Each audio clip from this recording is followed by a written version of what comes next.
The Kansas City Chiefs just wrapped up day 10 in St. Joseph, Missouri, day 10 of training camp. This video will be in the training camp playlist here on the channel, but the big thing about today, the big news in my opinion, is that the Kansas City Chiefs just started doing something that will be the biggest brick of good news that we have seen in some time out of the defense. We'll get to that in a little bit. But in addition to Hollywood Brown and Jared Wiley also not practicing, Sky Moore, Jake Brenningstool, Drew Tranquil, Dion Bush, and Christian Fulton. This comes to us from Matt Derrick. At this point, you have to hope we're going to see Christian Fulton at some time before the regular season begins. There's still 3 preseason games and a couple days of practice before the season begins, and I know Christian Fulton is a professional. He's a veteran. He's been in the league for a while. He knows all of the stuff he has to do to take care of himself, but you have to wonder how that synergy is with communication on the field at the cornerback position. Communication very big in the defensive backfield, and we just heard the other day, it was either Trent McDuffie or Brian Cook, I believe, talking about how much better the communication feels this year than in years past. And guys, that is important because things change on the field. Things change during the build up to the play as players are in motion, etc. And being able to know it's just like picking up the blitz, right? For a running back, you have to know where you're looking in order to be able to read what it is that you need to do. Christian Fulton has had none of that while he is here on a new team. And remember, Christian Fulton has never played a full season in the NFL. Now, one of the things that I've done for this video is I have tried to keep everything blocked together by position groups. So they will be, the order of these tweets will largely be by position group and then chronologically. So the very first thing we have about the offensive line comes from Nick Jacob. Kansas City started out with Josh Simmons and Jawan Taylor at tackle. They are rotating Jalen Moore in at right. We'll talk about this a little bit more in a couple tweets, but still seeing rotation at the right tackle position. Then we have Caleb James chiming in saying Josh Simmons moves like a tight end. It's almost a shame that we didn't get the testing numbers for Josh Simmons because I think they would have been very impressive. But then if we had gotten those testing numbers, he might not have been there at 32. If people knew, oh, well, he can already do a shuttle drill, that means he can probably practice. We will take him at, 12. So very possible that Josh Simmons would have been the number 1 offensive tackle taken in this class had he not been injured. And there were tackles going very early in the draft. So if Josh Simmons might have been the first among them, it is impressive to have gotten him at 32. And again, we just have to continue to believe that we may see the Kansas City Chiefs already in possession of their franchise left tackle, the last left tackle with whom Mahomes will ever play. I've also seen several people say things to the effect of this recently, that Josh Simmons' movement is just very, very different from all of the other offensive linemen, even all of the other offensive tackles in St. Joe. And that's easier to see without full contact all the time, right? You get to see the player move as they move. But the fact that it even looks different when you're not watching tape, right? When you're just eyeballing players on the field and you're not rewatching things, very good sign that he looks this way. And then we get this from Caleb James. This was the only snap Chris Jones rushing from the edge here. Simmons holds his own on the first rep. This was the only snap that they lined up against each other. Quick throw, but Simmons was able to wall off Jones and not give up any penetration. For what it's worth, I don't know if we've seen a true full speed rep from Chris Jones yet in camp. It is great to see Simmons holding up against Chris Jones. And the thing to remember here is that Simmons is in his 10th ever practice as an NFL player, going up against what I believe to be a likely first ballot Hall of Famer in Chris Jones. Also, Josh Simmons is only 22. So 22 years old, 10th ever NFL practice, and he's able to hold off Chris Jones. He won't even turn 23 until December 26th. So he has quite a ways before he is even just 23 years old. So he will get better. He will learn from things. And it's crazy It's seeming crazier and crazier that the Kansas City Chiefs have actually got Josh Simmons, because Josh Simmons might be the Josh Simmons that he was projected to be. All of the talk after Josh Simmons was drafted was if he's healthy this year. If he's healthy, if the Chiefs got a player who will play football again, if Josh Simmons is able to be on the field this year, if he's able to be on the field before week 10, all of this type of talk. And here it is, day 10 of training camp, and Josh Simmons has not missed a starting rep yet. Nate Taylor says, new story, Josh Simmons hasn't had a day off since the Chiefs selected him in the draft. The rookie's diligence has led to him earning the starting tackle spot. On the newest blind side protector for Patrick Mahomes, he's a gifted dude. And then Jeff Schwartz said, did other teams not anticipate Simmons being able to play so quickly, seeing that he's healthy and he's won the left tackle job week 1 into camp? This is seriously worth asking. It's not like he's still recovering. It's not like he's wearing a knee brace. It's not like he's even still limping. It seems he was 100% ready to go the very first day of training camp, and I don't know how this happens. I don't know how it is that this is the case for Josh Simmons. So I understand that it could be the case, right? Some people recover more quickly than others, but what I don't understand is how this could 100% unequivocally be the case, and no one had any idea that it would be, because even the Chiefs, right? Now, you could say that some of the things that Andy Reid was talking about prior to this were window dressing, but if the Chiefs believed that Josh Simmons would be here by now, I believe they would have traded up to try to get him once he started falling. You heard Brett Veach in the pre-draft process talk about how there's a couple guys they might go up and get, that they do have the fuel to go up and get someone if they need, and we didn't see that. Even the Chiefs didn't know that this was going to be the case. So absolutely phenomenal that it is. Caleb James says, Simmons and Chenal getting into it, teammates quick to break it up. And Eddie Resurrection says, yo, Simmons really taking the QB protector name seriously. I freaking love it. Mahomes has his left tackle for the next decade. That's not the only thing he's taking seriously.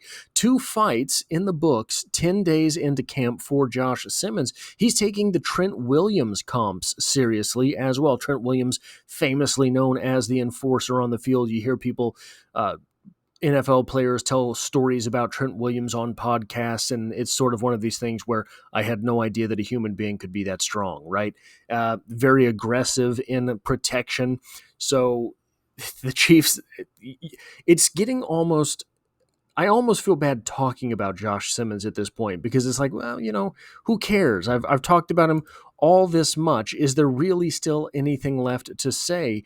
But guys, I'm here to tell you that there is a lot left to say with Josh Williams, especially if this does work out the way that it looks like it's working out.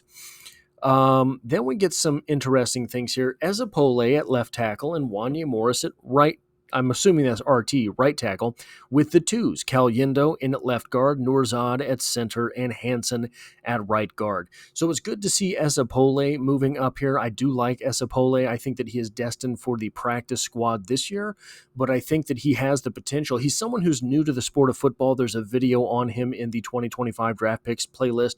He was a UDFA coming out this year, and the Chiefs got him. He did not give up a sack last year, despite the fact that he is new to the sport of football, and he does look like he has the movement skills to be a left tackle in the NFL. Not saying that he's going to challenge for the starting left job here in Kansas City anytime soon, but he does look like he has the movement skills. He does look like he has the strength. He does look like he has the athleticism. I think that his ceiling is starter. I don't know how good of a starter he could be, but I think that at some point in his career, you could see him getting spot starts and not having to really worry. That's something that the Chiefs haven't really had for a while, right? If their starting left tackle was down, then you had to worry. And good to see Hansen moving up here too.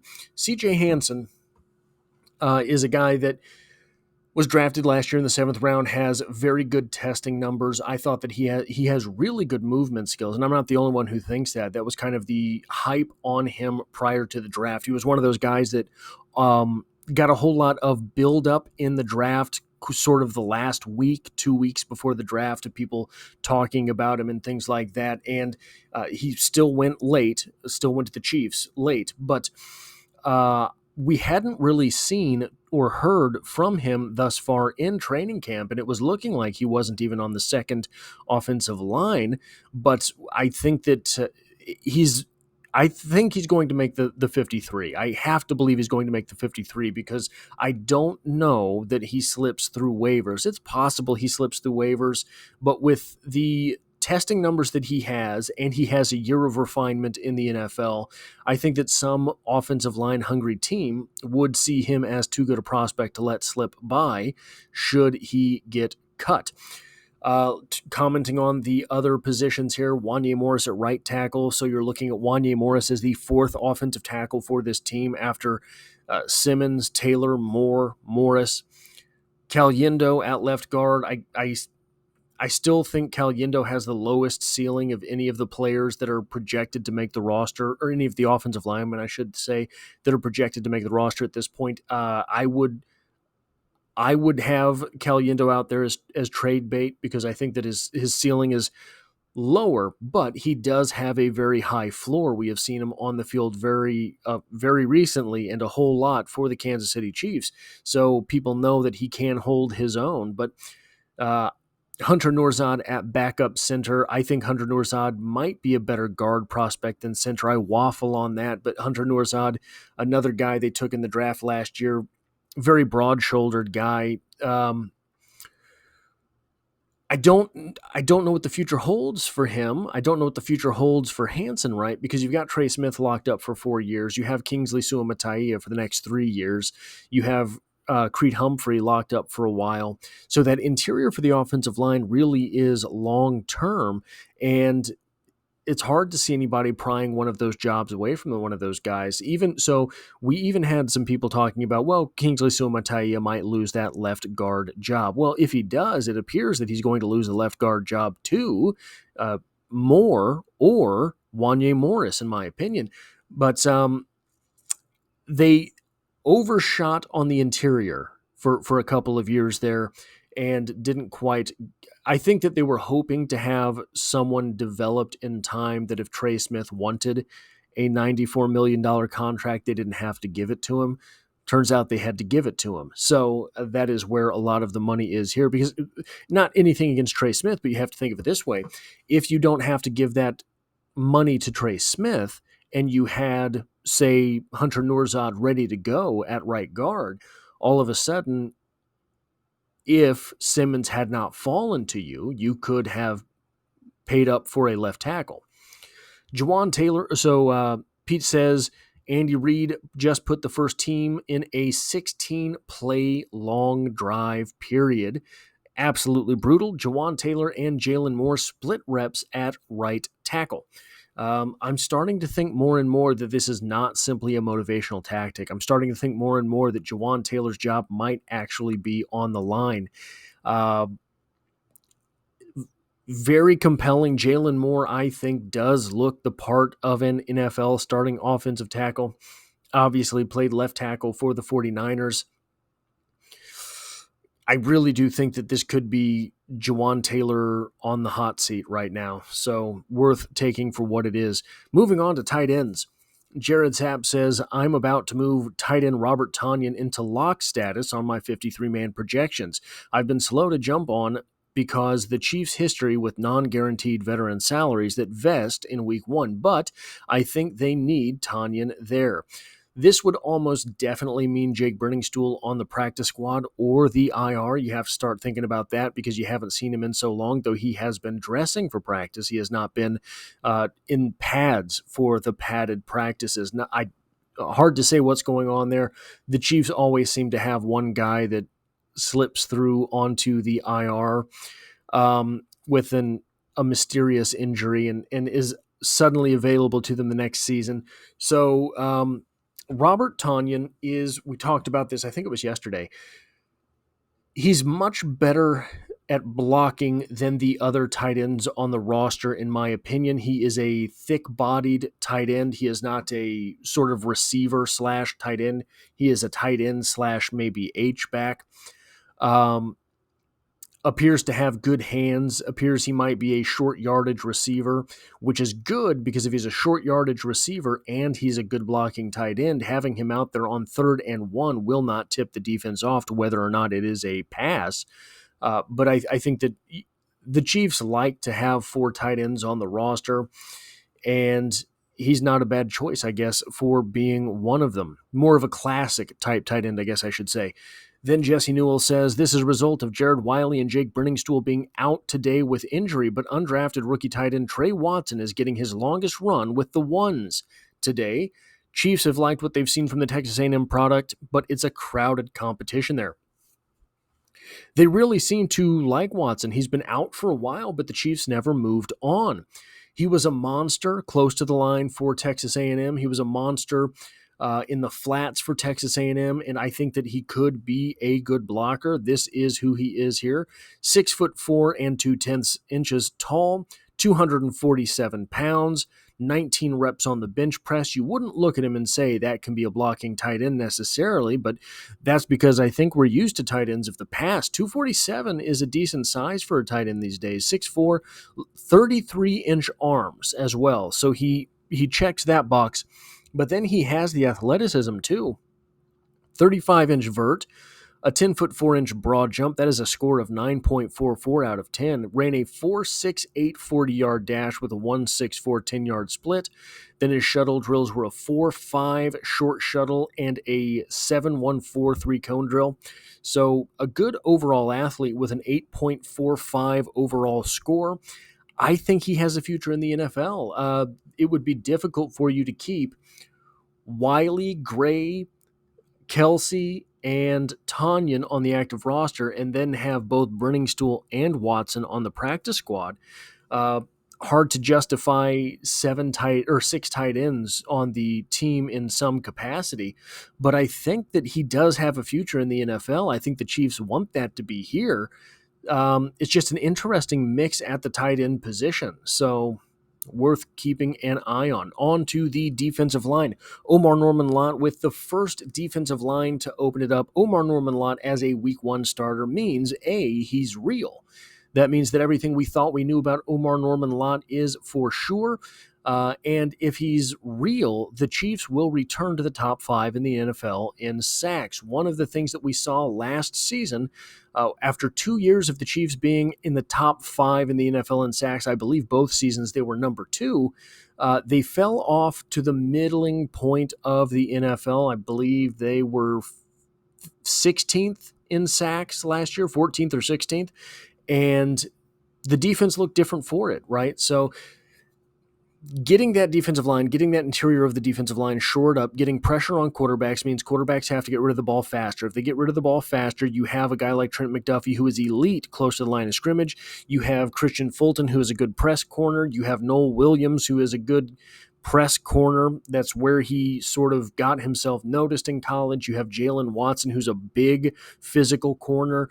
If you can get pressure on the quarterback early, it's going to make the rest of the rep look great. Then you have so many quarterbacks in the NFL are at least running threats to a degree these days, but you have the linebackers to clean that up once they break the pocket. Speaking of linebackers, we're going to get to a linebacker in a couple of tweets here. Omar Norman-Lott doing a good job to hold the line between Humphrey and Suamataia, forces the run stop, Tillery with the tackle from the back side. Omar Norman-Lott was brought in because of his pass rushing prowess. If there was a knock on him, it was his ability versus the run and his snap counts, right? And the theory there was that those two went hand in hand, that Tennessee took him off of the field so often because he was not elite versus the run. Obviously, this is one play. Obviously, this is in camp. Obviously, this is at least in part with Kingsley Suamataia and not Trey Smith. But Humphrey was there as well. Kingsley Suamataia is a big, strong guy. So if Omar Norman-Lott is able to stop the run there, it looks like he could be a real steal, getting him as late as the Chiefs did.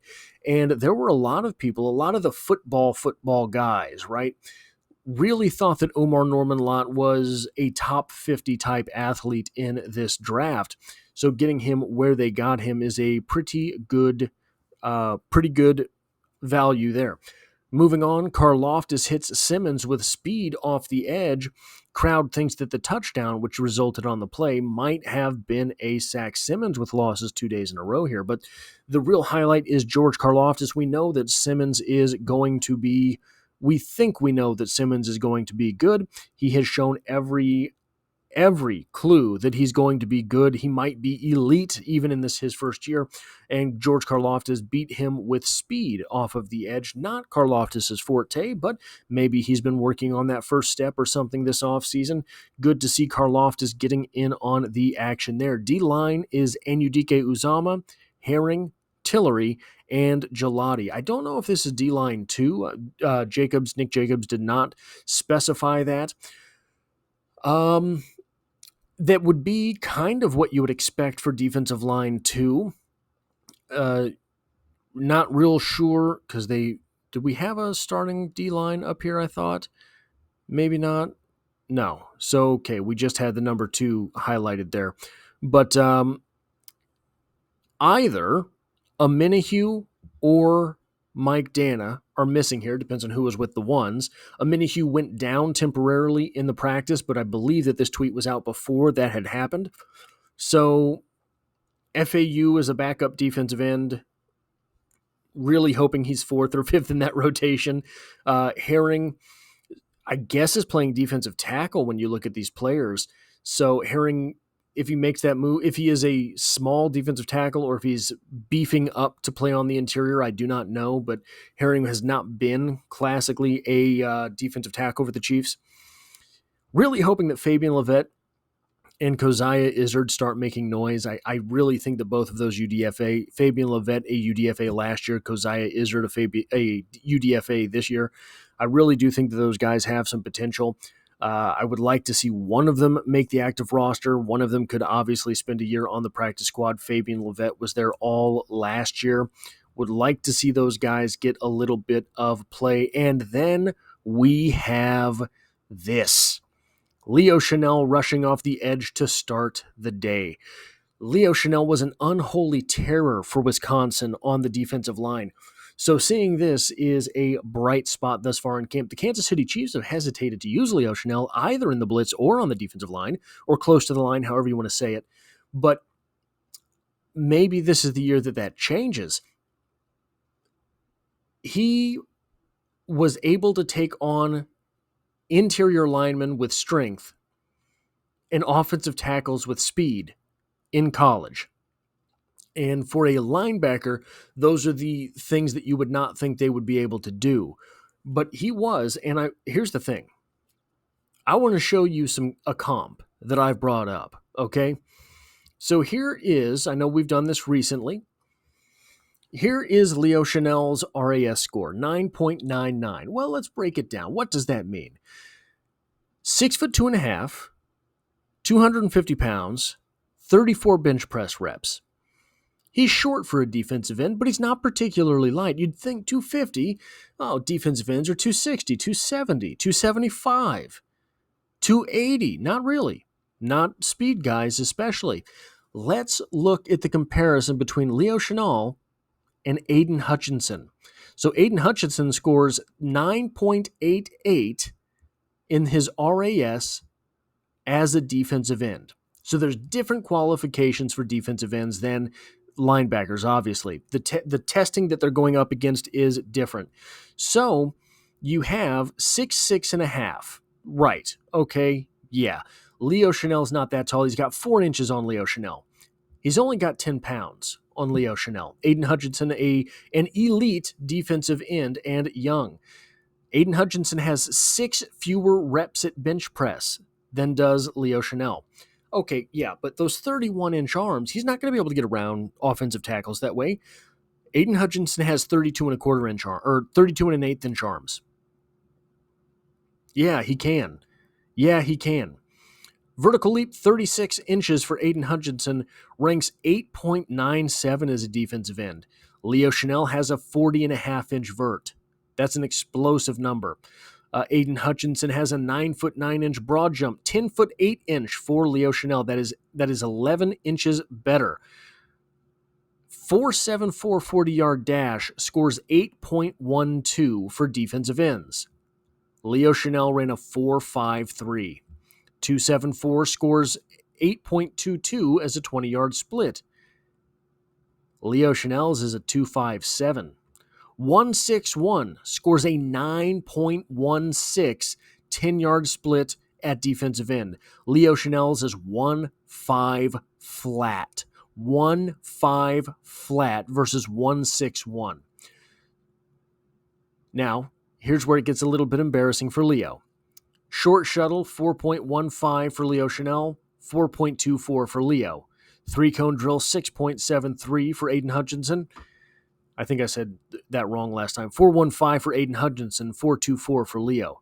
6.73 three-cone drill for Aiden Hutchinson, 6.98 for Leo. So he's not quite as bendy as is Aiden Hutchinson, but not quite as agile, but he has him beat everywhere else except for height. Very interesting should the Kansas City Chiefs decide to start using Leo Chanel on the line of scrimmage. Then we have Mahomes down the seam to Worthy in the right window between Cook coming down in the zone. Patrick Mahomes to Xavier Worthy for 6 with the celly. Now what this was an out route that Xavier Worthy caught and cut back in, and all of these players trailing him never put a hand on him. So this would have been a touchdown on Sunday as well.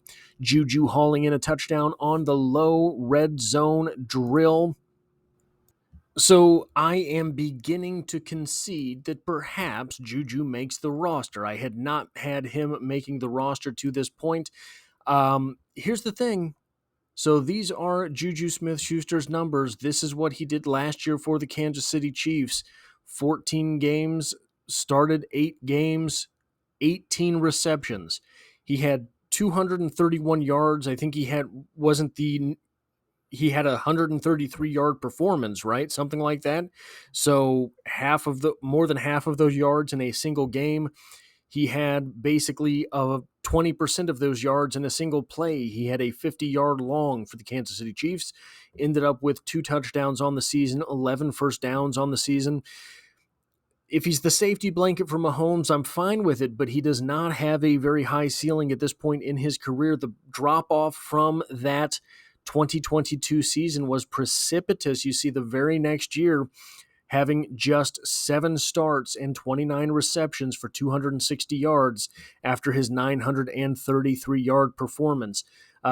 Ironically, he had nearly as many touchdowns last season. Well, I guess it's not ironically, but funnily enough, almost as many touchdowns last season too as he had in his 933-yard season with 3. But this is kind of the story for Juju Smith-Schuster throughout his career. Very promising rookie season, 917 yards. Followed that up with a 111 reception, 1,407 touchdown season, and then fell all the way back to 522 yards. Missed some games here, you see that, but falling off by 66% is a different thing altogether than just 3 touchdowns. Followed it up with 97 catches for only 831 yards. So he had been a 15.8, 12.8, and 13.1 yards per reception average guy. Fell all the way down to 8.6 yards per reception on 97 grabs, giving him just those 831 yards. The next season, he fell off harder, just 5 games, but 15, so you're talking about 3 receptions a game, 130 yards. That is still that 8.6 yard average. The miniature revival in Kansas City came with a peak of 12 yards per reception for this run in his career. Last year averaged 12.8, but on just 18 receptions. Is this the scheduled bounce back season for Juju Smith-Schuster? I think it's hard to tell, but I just don't know that you would opt to take him as opposed to somebody with a higher ceiling there. Then we get this Jalen Royal from Matt Derrick. Jalen Royals takes a bubble screen from Mahomes for a 90-yard touchdown that looked legit, not a hand on him through traffic. Meaning, if this were not just training camp and these players were full-on tackling, likely that Jalen Royals still would have had a 90-yard touchdown. There have been a long time since we've seen Patrick Mahomes with a 90-yard touchdown pass, and this would have been most of the work done by Jalen Royals from how it sounds. Also interesting here that he was not touched. One thing to say that, okay, he ran through what would probably have been an arm tackle, but might have been a tackle, was not touched by defensive backs for the Kansas City Chiefs, a lot of whom are pretty fast guys. Like, the Kansas City Chiefs don't have a slow defensive backfield. So, again, Royals' speed has been underrated to this point. He's a fast receiver, and he will be outrunning people on Sunday. So seeing this is promising, and it just makes it look like the Chiefs' wide receiver core is that much deeper. Would this have been Jalen Royals on the field as opposed to Hollywood Brown? Obviously, we won't know. But I think that, so I have conjectured for some time now that I think Jalen Royals will end up being wide receiver number 3 before mid-season, with Hollywood Brown becoming wide receiver 4. The Hollywood Brown injury is just allowing for a more thorough audition for Jalen Royals here. The audition will live through whenever it is that Rashee Rice comes back from a supposed suspension that is starting to get irritating, that we haven't heard any more about to this point, if it's really going to happen. But he will be wide receiver 3 until Rashee Rice gets back. The question is, will he be wide receiver number 2 until Rashee Rice gets back? Especially when you look at the builds, he's a much thicker, much sturdier wide receiver than Hollywood Brown. So it might be that the Chiefs just opt to go ahead and baptism by fire, throw Jalen Royals onto the field in the Rashee Rice role until Rashee Rice gets back, making him the de facto number 1. The Chiefs are likely to often go with 3 wide receivers on the field in general. So if you're going to have Hollywood Brown, Jalen Royals, and Xavier Worthy on the field in Rashee Rice's absence, doesn't it kind of make sense to go ahead and throw Royals into that X-receiver spot and just let him run with it, at least until he proves that he can't handle it? Sam McDowell says Patrick Mahomes just casually flicked a pass into the smallest of windows right into the hands of Jalen Royals. Royals continues to get a lot of reps. And now a bullet over the head of linebacker Jack Cochran and into the hands of Noah Gray. Mahomes is on one today. Mahomes has been seemingly in mid-season form since training camp started. And the Chiefs, I think they're going to get off to a fast start. They know they have that front-loaded schedule. And guys, if the Chiefs have threatened many times to go undefeated in the Andy Reid era. They have threatened and been the last remaining undefeated team a couple times in the Andy Reid era. I think maybe 3 or 4 times in the Andy Reid era.